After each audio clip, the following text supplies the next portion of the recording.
छात्रों को निःशुल्क लैपटॉप टैबलेट देने का प्रारंभ हुआ और एक छत्तीसगढ़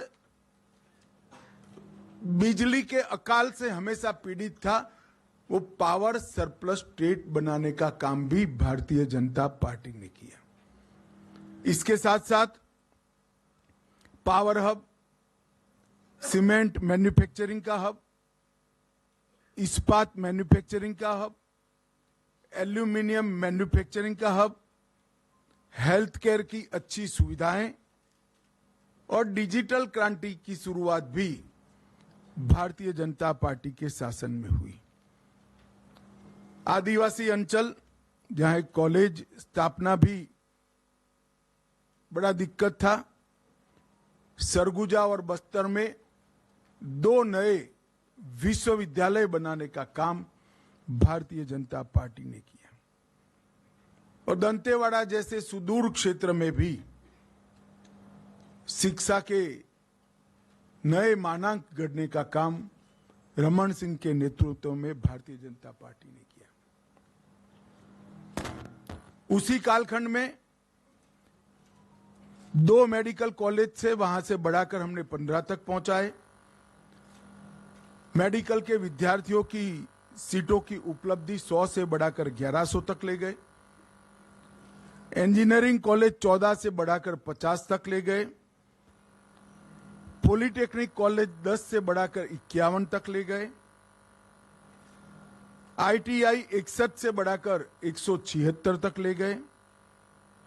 डेंटल कॉलेज 1 से बढ़ाकर 5 तक ले गए। नर्सिंग कॉलेज 1 से बढ़ाकर 84 तक ले गए। मैनेजमेंट के कॉलेज 2 से बढ़ाकर 16 तक ले गए और पशु चिकित्सा कॉलेज और कृषि कॉलेज 4 से बढ़ाकर 31 तक ले जाने का काम हुआ। परंतु बीच में भूपेश जी की प्रकृति है ऐसे, और ये तो मानना ही पड़ेगा, झूठा प्रचार करने में पूरे भारत में उनका कोई सानी नहीं है। गलत सीडी बनाना, फर्जी सीडी बनाना, फर्जी पेन ड्राइव बनाना, फर्जी अखबार में समाचार प्लांट करना, इसमें इनको सिद्धता है। एक वातावरण बनाकर उन्होंने 5 साल के लिए सत्ता ली और ये 5 साल में क्या हुआ? 2000 करोड़ का शराब घोटाला हुआ, 540 करोड़ का कोयले के परिवहन का घोटाला हुआ, प्रधानमंत्री अन्न योजना में कोरोना के समय में हजारों करोड़ का घोटाला किया। और मैंने मेरे सार्वजनिक जीवन में कभी भी देश भर में कहीं पर भी और आज भी होने के बाद भी गोबर में कोई घोटाला कर सकता है ऐसी सक्षमता नहीं दिखी है। यहां पर गाय के गोबर में भी घोटाला करने का काम इन्होंने किया।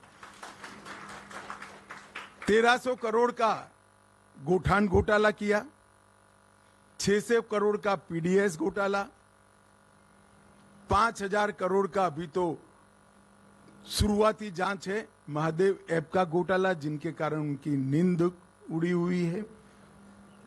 पब्लिक सर्विस कमीशन का घोटाला हुआ।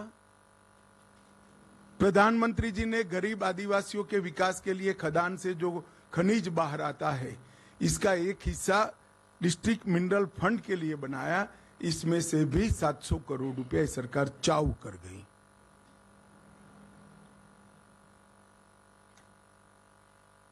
भर्ती की स्थिति ऐसी रही कि भ्रष्टाचार के कारण दलित युवाओं ने निवस्त्र होकर रायपुर के अंदर